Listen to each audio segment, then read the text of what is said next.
दर्शकों, स्वागत है आपका विदिशा हलचल न्यूज में। मैं हूं कृष्णकांत सिंघारी। अब देखते हैं दिन भर की खास खबरें। विश्व ध्यान दिवस के अवसर पर माधव उद्यान में लॉयंस क्लब और ओशो प्रेमी मंडल द्वारा सक्रिय ध्यान विधि का हुआ उपयोग। नगर के गणमान्य रहे मौजूद।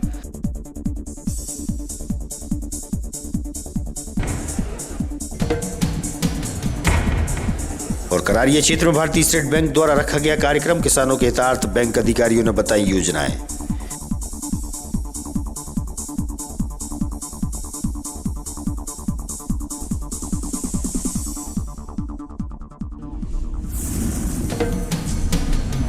और बदलते मौसम के मिजाज के चलते प्रातः घना कोहरे ने ओढ़ी सफेद चादर, बढ़ेगी सर्दी। वहीं आरटीओ ने सतर्कता से वाहन चलाने की कही बात।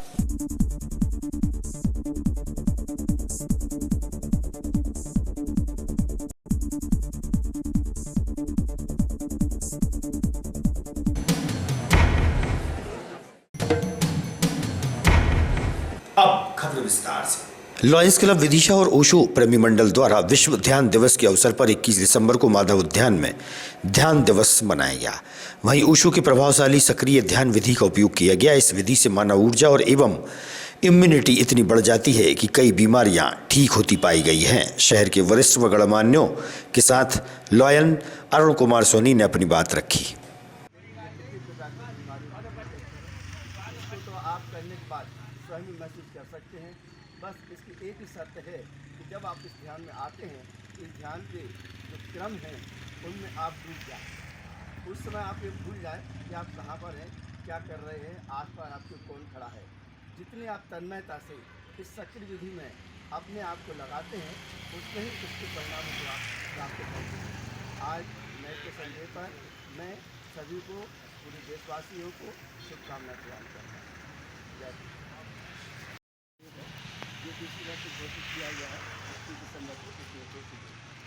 मैं लाइन अध्यक्ष, लाइन क्लब विदिशा अध्यक्ष लाइन अरुण कुमार सोनी आज यहाँ पर लाइन क्लब विदिशा, ओशो सन्यासियों, प्रेमियों और शहर के अन्य संस्थाओं ने यहाँ पर एक कार्यक्रम रखा था, मेडिटेशन देखा, जिसमें ओशो की सबसे प्रभावशाली जो ध्यान विधि है, वो सक्रिय ध्यान विधि है।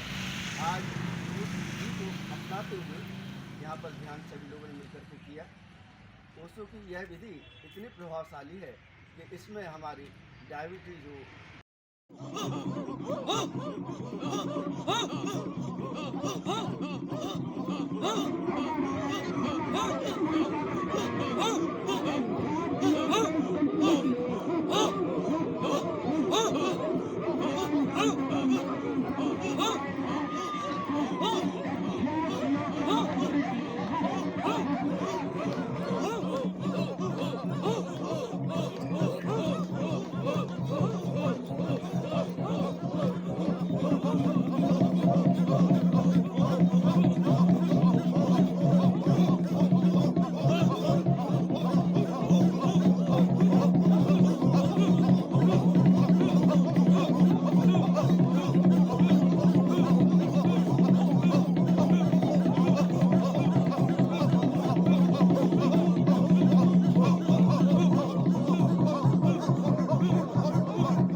भारतीय स्टेट बैंक द्वारा करारिया क्षेत्र में आयोजित कार्यक्रम के दौरान किसानों के हितार्थ योजनाओं पर प्रकाश डाला गया। इस मौके पर भारतीय स्टेट बैंक के वरिष्ठ अधिकारीगण मौजूद रहे। किसान कैसे लाभार्थी बन सकेंगे, लीड बैंक अधिकारी ने बताया। नहीं, वो तो उपाध्यक्ष बने उसके। इस अन्नदाता महोत्सव के माध्यम से थोड़ी बड़ी डेयरी यूनिट बनाने के लिए भी बैंक द्वारा टर्म लोन दिया जाता है, जिसमें जैसे 50 जानवर रखने, 10 जानवर रखने, 25 जानवर रखने, पशु पर गाय भैंस जैसा भी पशु हो, उसके ऊपर एक दर निश्चित है और उस दर के हिसाब से पशुपालन या डेयरी केसीसी किया जाता है। पशुपालन विभाग से जरूर उसका इंश्योरेंस वगैरह किया जाता है। बैंक भी यही चाहती है कि केसीसी आपको दे, पशु को कुछ हो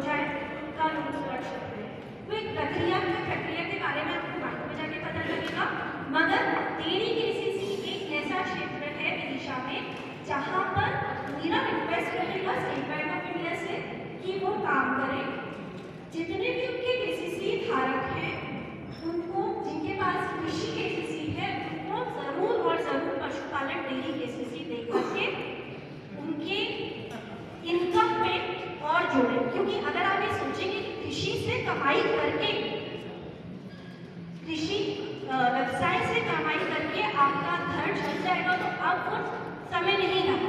आपको 2-3 तरह के काम करने पड़ेंगे, जिसमें पशुपालन एक ऐसा काम है जो किसान।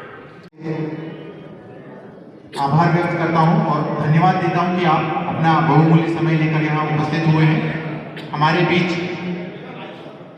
जो अतिथि यहाँ करते होंगे। क्या कार्यक्रम है और कहाँ पर है और क्या उद्देश्य इसका कार्यक्रम करने का? मैं भारतीय स्टेट बैंक में पदस्थ chief manager credit and NPA regional office Vidisha में पदस्थ हूँ।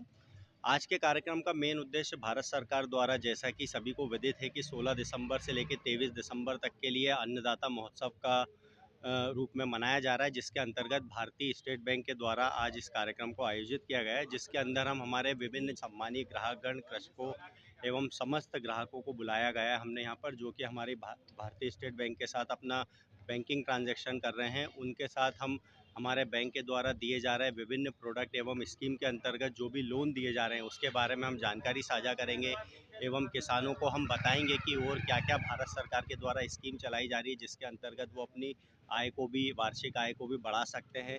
साथ ही साथ हम उनको ये भी बताएंगे कि प्रधानमंत्री फसल बीमा योजना क्यों कराना ज़रूरी है, उससे उनको क्या लाभ है। इसके साथ ही भारत सरकार द्वारा और भी कई स्कीम चलाई जा रही है सुरक्षा बीमा योजना के अंतर्गत, जैसे प्रधानमंत्री जीवन ज्योति बीमा योजना, प्रधानमंत्री सुरक्षा बीमा योजना एवं अटल पेंशन योजना। तो इन सभी डिफरेंट जो भी विभिन्न प्रकार की भारत सरकार की एवं हमारे भारतीय स्टेट बैंक की जो भी स्कीम्स है उसके बारे में हम अलग अलग जो भी प्रोडक्ट के फीचर्स है वो बताएंगे, साथ ही उसके लाभ भी साझा करेंगे। क्षेत्र में किस तरीके का कार्यक्रम है और क्या उद्देश्य कार्यक्रम का? अभी अन्नदाता महोत्सव सप्ताह चल रहा है, उसके संबंध में हमारे केंद्रीय कार्यालय से उप महाप्रबंधक श्री अमित कुमार जी और भोपाल से एग्रीकल्चर बिजनेस यूनिट के हमारे उप महाप्रबंधक श्री बैन जी आ रहे हैं। उनके सानिध्य में ग्राम करारिया में किसान सम्मेलन के साथ साथ अन्नदाता महोत्सव का आयोजन किया गया है, जिसमें कृषि से संबंधित सभी योजनाओं के बारे में किसानों को जानकारी दी गई एवं हमारे सभी क्षेत्रीय व्यवसाय कार्यालय के विदिशा की समस्त शाखाओं के, सराउंडिंग शाखाओं के सभी शाखा प्रबंधक और हितग्राही उपस्थित हुए। उनके साथ ही सभी को मतलब योजनाओं की जानकारी के साथ साथ उनकी छूट वाली योजनाएं, सब्सिडी वाली योजनाओं की जानकारी दी गई। काफ़ी संख्या में लोग यहाँ पे उपस्थित हुए और यह केंद्रीय कार्यालय द्वारा प्रायोजित कार्यक्रम था और सभी जिलों की बैंक शाखाओं में ये कार्यक्रम आयोजित किया गया है। सभी जगह क्षेत्रीय व्यवसाय कार्यालय के बड़े अधिकारी, उच्च अधिकारी वहाँ पर जाकर उन्होंने कार्यक्रम को अटेंड किया है और उस रूपरेखा को अंजाम दिया है। यहाँ पर आयोजित कार्यक्रम में जो इस माह स्वीकृत किए गए हैं प्रकरण, उनके हितग्राहियों को उनको हितलाभ वितरित भी किए गए। धूलखेड़ी क्षेत्र में विधायक मुकेश टंडन, श्याम सुंदर शर्मा, मंडल अध्यक्षों सहित भाजपा के नेता व कार्यकर्ताओं की मौजूदगी में राहुल गांधी का पुतला जलाया गया। वहीं राहुल गांधी द्वारा उड़ीसा के बीजेपी सांसद को धक्का के दौरान घायल होने की बात कही गई और विरोध किया। हो गई, वो नहीं चाहते थे कि किसी दलित का पक्का मकान बने, वो नहीं चाहते थे किसी दलित के घर में गैस का चूल्हा जले, वो नहीं चाहते थे किसी दलित की बेटी लाडली लक्ष्मी बने, वो नहीं चाहते थे कि किसी जो है गरीब परिवार में अगर कोई दुर्घटना हो जाए तो संबल योजना का उनको लाभ मिले, वो नहीं चाहते थे कि कोई बुजुर्ग जो है, क्योंकि आपने ऐसे कर्म ही नहीं करे। अब अगर सत्ता में रहेंगे तो हमारे मिर्ची सेठ रहेंगे, वो सारी योजनाएं जानते हैं पूरी की पूरी, कैसे गरीब की सेवा करना है, कैसे समाज के बीच में काम करना है। ये सारे भारतीय जनता पार्टी के कार्यकर्ता जनता की सेवा करके ही अपना जो है राजनीतिक धर्म निभाने वाले लोग हैं। इसलिए आज के इस अवसर पर धौलखेड़ी मंडल युवा मोर्चा द्वारा न केवल आपका पुतला दहन किया जा रहा है, बल्कि भारतीय जनता पार्टी के कार्यकर्ता ये भी संकल्प लेंगे कि इस प्रकार का आचरण करने वाले किसी भी राजनीतिक दल का नेता हो, उसका अगर हमको सड़कों पर विरोध करना पड़ा तो सड़कों पर विरोध करेंगे, ईंट का जवाब पत्थर से देंगे और गरीब का हक छीनने नहीं देंगे। इनकी योजना एक ही है, गरीब गरीब रह जाए, गरीब के बच्चे पढ़ नहीं पाए, गरीब के घर में चूल्हा नहीं जल पाए, गरीब के घर में लाइट नहीं लग पाए, गरीब। भारतीय जनता गांधी जिंदाबाद जिंदाबाद। राहुल के दलालों को जूते मारो सालों को। राहुल के दलालों को जूते मारो सालों को। राहुल के दलालों को। राहुल गांधी द्वारा जो सांसदों पर जिस प्रकार से धक्का मुक्की करके उनको घायल किया गया है, संपूर्ण राजनीतिक दल के कार्यकर्ता ये इस घटना को लेकर आक्रोशित हैं और आज भारतीय जनता युवा मोर्चा मंडल ढोलखड़ी द्वारा राहुल गांधी का पुतला दहन भी किया गया है। वास्तव में कांग्रेस भयभीत है इस बात को लेकर। इस बात की चिंता नहीं है उनको, अम्बेडकर जी का तो एक वो मुद्दा बना रहे हैं, बल्कि वो चिंतित इस बात को लेकर हैं कि जिस प्रकार से डॉक्टर भीमराव जी अम्बेडकर के दर्शन को आत्मसात करते हुए भारतीय जनता पार्टी ने जो नीतियाँ को चलते हुए आप बाबा साहब अम्बेडकर की गरीबों के जीवन बदलने का काम किया है, गरीबों को आगे बढ़ाने का काम किया है, ऐसी लोकप्रिय योजनाएं के माध्यम से उनका जीवन स्तर सुधारने का काम किया है, उससे लेकर समूचा विपक्ष भयभीत है। इसलिए इस प्रकार से वो दादागिरी पर होता रहा है। गुंडागर्दी के दम पे इस देश में राजनीति नहीं की जा सकती। लोगों के दिलों को जीत कर ही आप राजनीति करते हो और दिलों को जीतने का काम हमारी सभी प्रदेशों की सरकार और देश की सरकार कर रही है। मैं आज के इस अवसर पर बहुत ही दुर्भाग्यपूर्ण घटना को लेकर कांग्रेस के मित्रों को भी कहना चाहता हूं कि आपका जो नेता प्रतिपक्ष है इसको वहां से हटाएं और जो शासन से ये मांग करता हूं भारत सरकार से कि इनको जो आपराधिक प्रकरण दर्ज हुआ है उसमें इनको गिरफ्तार किया जाए। ये बहुत ही दुर्भाग्यपूर्ण है। देश में इस प्रकार की घटना पहले कभी घटित नहीं हुई, लोकतंत्र के लिए भी खतरा है। और वैसे भी अगर मुझे लगता है कि राहुल गांधी जी की जो मानसिकता है वो ठीक नहीं है, क्योंकि कभी भी कुछ तो भी वो कहते रहते हैं कि ये लाल मिर्ची और सफ़ेद मिर्ची, जो हरी मिर्ची और लाल मिर्ची में अगर लाल मिर्ची का रेट ज़्यादा है तो इसको क्यों नहीं किसान बोते। इस प्रकार की उलझुल बातें वो पहले भी करते रहे। इसलिए उनको, कांग्रेस को भी उनको अपने उस पद से उनको मुक्त करना चाहिए और सरकार उनको गिरफ्तार करे। दुबे, मैं ढोलखेड़ी मंडल अध्यक्ष।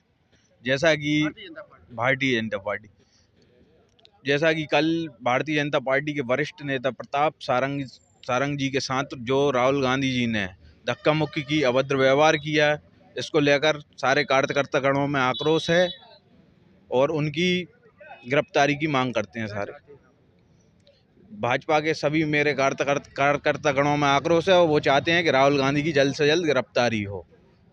जो है उसमें राहुल गांधी का पुतला दहन किया गया करारी, तो क्या वजह रही? कल जिस प्रकार से संसद में कांग्रेस के नेता राहुल गांधी जी ने अभद्र व्यवहार माननीय सांसद जी के साथ किया है, उसके विरोध में आज यहाँ ढोलखेड़ी मंडल के युवा साथियों द्वारा उनका पुतले दहन करके और सांकेतिक धरना देकर विरोध दर्ज किया है और हम आपके माध्यम से मांग करते हैं कि उनकी गिरफ्तारी तत्काल की जाए। गिरफ्तारी के साथ साथ राष्ट्रीय जो उनकी नागरिकता उसको समापन करने की बात भी कही जा रही है। इस बात को भी हम समर्थन देते हैं अपनी ओर से। सोंठिया पंचायत में शासकीय प्राइमरी विद्यालय सहित अन्य स्कूल भी हैं, लेकिन देखने में आया कि दिन में विद्यालय लगता है, वहीं रात में विद्यालय की छत अहाते में बदल जाती है। देखने में आया कि दिन में विद्यालय में बच्चे अध्ययनरत थे और स्कूल की छत पर बड़ी संख्या में खाली शराब के क्वार्टर और पाउच पड़े हैं। इस संबंध में सरपंच व स्कूल के स्टाफ से भी हुई चर्चा। जी, मेरा नाम शोभा सक्सेना है, एकीकृत माध्यमिक शाला सोठिया की मैं प्रभारी शिक्षक हूँ। यहाँ पर किस तरह की कमियां देखी जा रही है? कमियां तो सर थी, लेकिन हमारे अमन भैया जो कि सरपंच हैं उन्होंने काफ़ी कमियां दूर कर दी। यहाँ पानी की व्यवस्था नहीं थी। मेरे एक बार कहने पर हमारे अमन भैया ने दोनों प्राथमिक शाला और माध्यमिक शाला में पानी की व्यवस्था कर दी है और उन्होंने 2-3 दिन में वादा किया है कि वे टंकी भी व्यवस्था कर देंगे। क्या कमी देख रही हैं? बाकी क्या है कि यहाँ पर एक उचित मूल्य की दुकान है, उसके ऊपर कुछ लड़के लोग आकर दारू वगैरह पीते हैं। खुला वातावरण है, इसलिए रात में तो दारू के पौवे वगैरह पड़े रहते हैं, तो वो थोड़ा हम लोगों को अच्छा नहीं लगता। और कुछ भी मतलब वो जो मैं कह नहीं सकती वो भी पड़ा रहता है कभी कभी तो। लेकिन अमन भैया ने काफ़ी मदद की है। तो यहाँ मंदिर है, वहाँ पर उन्होंने CCTV कैमरा लगवाया है, इसकी वजह से थोड़ा कम हो गया है। और अमन भैया बीच बीच में आकर हमारी काफ़ी मदद करते हैं, रोज़ ही आ जाते हैं, कभी कभी पूछ लेते हैं कि मैडम आपको कोई तकलीफ़ तो नहीं है। तो मुझे ये बहुत अच्छा लगा है। 2 मंथ हुए हैं मुझे प्रभारी बने हुए, लेकिन अमन भैया। वर्षा है। क्या काम करती हैं आप? सहायिका हूँ आंगनबाड़ी में। जब ऊपर जो छत पे अहाता बन जाता है, इसके बारे में क्या कहेंगे आप? क्वार्टर वगैरह पड़े या नहीं पड़े? पड़े रहते हैं, लोग रात में आते हैं, शराब वगैरह पीते हैं। ये लोग कहाँ के हैं जो लोग आते हैं? गांव वाले ही हैं। गांव वाले ही हैं। तो क्या इनकी रोक टोक का व्यवस्था नहीं की जाती क्या? अब वो सर उनसे वैसे तो मौका है कि बोल दिया गया है, लेकिन वो लोग मानते नहीं। किसी के नाम मालूम है आपको? नाम तो मुझे नहीं है जानकारी। जी, मैं अमन यादव, सोठिया ग्राम पंचायत सोठिया सरपंच। यहाँ पर किस तरह की कमी देखी जा रही है स्कूल के अंदर परिसर में? जी, स्कूल में कोई कमी नहीं है, सब शिक्षा विक्षा सब अच्छा हो रहा है, बच्चे परसेंटेज भी अच्छे ला रहे हैं, मैडम सर। कितने स्कूल हैं यहाँ पर? यहाँ पर 3 स्कूल हैं। 3 स्कूल हैं। हाँ। यहाँ पर देखा है छत पर आता बदल जाता है, आते में बदल जाता है। जी, इसकी शिकायत हमने थाने में भी करी है, कई बार पुलिस भी आई, तो भग जाते हैं, रात-मात को आते हैं, क्या बैठते बाउंड्री वॉल होना चाहिए? बाउंड्री वॉल होने चाहिए, ताले तोड़ के चले जाते हैं, उसकी शिकायत हमने कई बार करी है। पहले से कम हो चुका है। हाँ, पहले ज़्यादा काफ़ी था, अब कंट्रोल में है। कंट्रोल है इसलिए बगल में कंट्रोल है। राधिका सिलावट। सिलावट कौन से स्कूल में पढ़ती हो?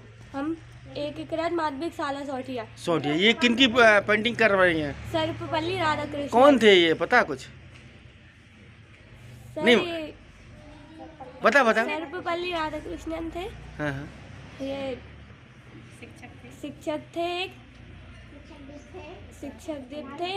ये हमारे कुशवाहा कौन से स्कूल में पढ़ती हैं आप? शासकीय माध्यमिक शाला सोठिया। अच्छा, ये किन की पेंटिंग बना रही हैं आप? महात्मा गांधी। महात्मा कौन थे महात्मा गांधी?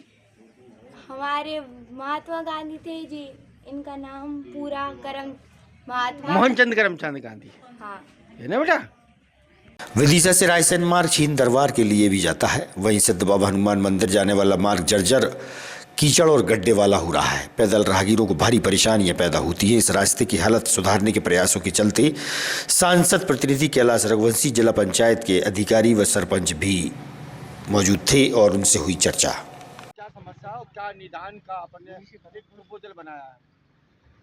असली में ये बाईपास बनने के कारण अधिकांश लोग इस रोड का उपयोग भोपाल जाने में करते हैं और बाजू में हमारे मेहगांव है जो बालाजी धाम है, धार्मिक स्थल है।